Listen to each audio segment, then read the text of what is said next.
Hello friends, welcome to my channel. मैं doctor Usha Udyar बोल रही हूँ। आज हम एडवांस एचआईवी क्या होता है ये देखेंगे। तो WHO के डेफिनेशंस के अनुसार एडवांस एचआईवी किसको बोलते हैं? जो एडल्ट, एडोलेसेंट और जो बच्चे हैं 5 साल के ऊपर के, अगर उनका CD4 काउंट बिलो 200 मिली सेल्स पर क्यूबिक मिलीमीटर्स आया तो उनको एडवांस एचआईवी डिजीज़ में वो आते हैं। और उसके साथ अगर वही पेशेंट, कोई भी वो पेशेंट होंगे, एडल्ट्स होंगे, एडोलेसेंट होंगे या चिल्ड्रन अबाव 5 इयर्स के होंगे और उनको स्टेज 3 और स्टेज 4 के सब सिम्टम्स होंगे तो वो भी एडवांस एचआईवी में आते हैं। और तीसरा ये है कि ऑल चिल्ड्रंस बिलो, जो बच्चे 5 साल के नीचे होते हैं और वो एचआईवी पॉजिटिव होते हैं, वो सभी बच्चे एडवांस एचआईवी में आते हैं। तो अभी ये एडवांस एचआईवी का महत्व क्या है ये हम जानते हैं। अगर कोई पेशेंट एडवांस एचआईवी में होता है, मीन्स उसका CD4 काउंट बिलो 200 होता है, और दूसरा अगर वो स्टेज 3 और स्टेज 4 में होता है तो उस क्या होता है, ये ऐसे लोगों में मोर्टेलिटी और मॉर्बिडिटी हायर होती है। दूसरा, मोर्टेलिटी रेट पहले जब हम उनको ट्रीटमेंट चालू कर देते हैं तो पहले 4 वीक्स में उनका मोर्टेलिटी रेट ज़्यादा रहता है। और अगर ये एडवांस एचआईवी के पेशेंट अगर उनको ART चालू भी कर दी तो भी उन पे मोर्टेलिटी रिस्क बढ़ने के चांसेस होते हैं। और चौथा क्या होता है कि उनको जो है, उनको ट्रांसमिशन का रिस्क जो है वो ज़्यादा बढ़ता है। तो अभी उसमें दूसरा ये हमने देखा एडवांस एचआईवी का क्राइटेरिया क्या है और उनका महत्व क्या है। अभी सीरियसली इल पेशेंट कैसे होते हैं, वो उनके डेंजर साइंस क्या होते हैं। तो डेंजर साइंस में क्या होते हैं, वो रेस्पिरेटरी रेट जो है वो 30 ब्रीथ्स पर मिनट्स होता है, हार्ट रेट अबव 120 मिनट्स पर रेट होता है, पेशेंट चल नहीं पाता। और दूसरे अदर जो है ना, टेम्परेचर भी उनका 39 सेंटीग्रेड के ऊपर होता है, और अदर साइंस ऑफ हेडेक्स होते हैं। और ऐसे पेशेंट सीरियसली, अगर पेशेंट इल OPD में आते हैं तो हम उनको हायर हॉस्पिटल्स में, मीन्स स्पेशलिस्ट के पास भेजते हैं, क्योंकि उनका मोर्टेलिटी रेट ज़्यादा रहता है।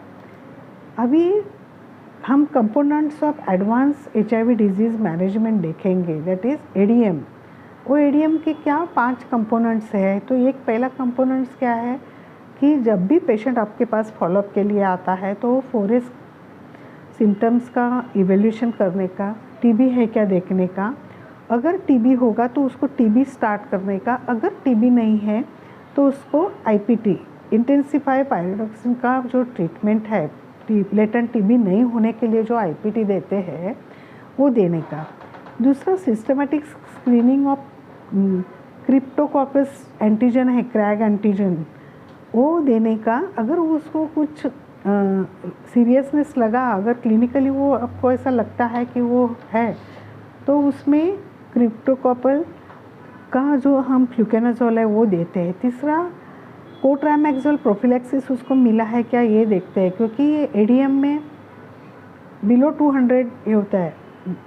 चौथा, rapid initiation of ART start करते हैं, लेकिन उसके पहले आइरिस अपॉर्चुनिस्टिक इन्फेक्शन है कि नहीं ये हम रूल आउट करते हैं।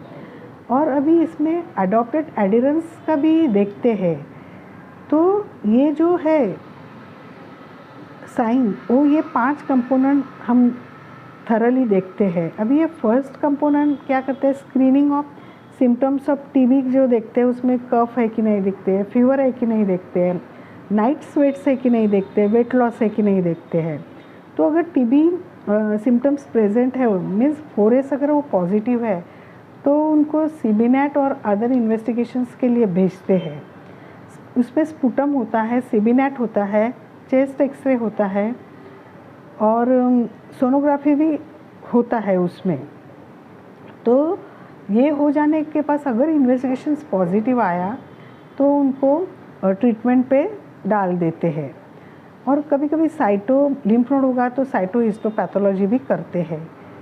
ये हो गया उनका फर्स्ट स्टेज। अभी दूसरा स्टेज में क्या हमने स्टेप में देखा है, सेकेंड स्टेप में, कि उनको मेनिंजाइटिस के लिए मीन्स क्रिप्टोकोकल मेनिंजाइटिस है क्या देखने के लिए उनको एग्जामिन करते हैं। तो हेडेक होगा, कन्फ्यूजन होगा, नेक पेन, नेक स्टिफनेस होगा, तो हम मेनिंजाइटिस के जो साइन एंड सिम्टम्स है ये क्लिनिकली अगर हो गए तो उसका क्रैग, CSF, लंबार पंक्चर करते हैं। और लंबार पंक्चर करने के बाद अगर वो पॉजिटिव आया तो उसमें ट्रीट करते हैं अकॉर्डिंग टू रिजल्ट, हम उसको ट्रीटमेंट देते हैं। और तीसरा जो है स्टेप कि कोट्रामेक्सोजोल हम स्टार्ट करते हैं प्रोफिलैक्सिस। चौथा है कि पेशेंट को हम फास्टली ART देते हैं, लेकिन उसके पहले मैंने बताया कि ART देने के पहले उनका अपॉर्चुनिस्टिक इन्फेक्शन है क्या देखते हैं, आइरिस है क्या ये देखते हैं। तो ये एल्गोरिथम है।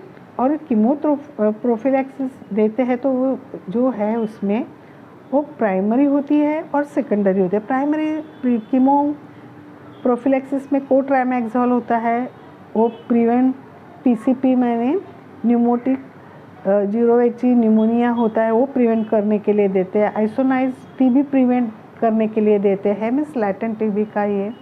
और अगर सेकेंडरी होगा तो कोट्रामेक्सोल, INH और फ्लुकेनाजोल देते हैं। तो कोट्रामेक्सोल प्रिवेंट PCP के लिए देते हैं।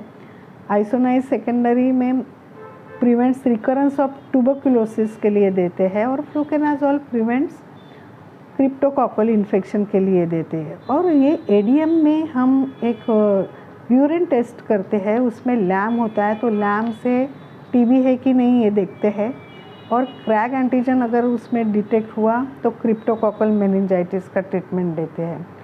तो दोस्तों आज के दिन इतना ही।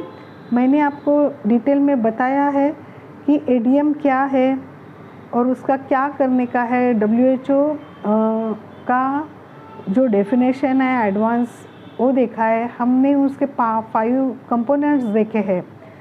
तो ये अगर आपको अच्छा लगा तो सब्सक्राइब करिए, लाइक और शेयर करिए। धन्यवाद।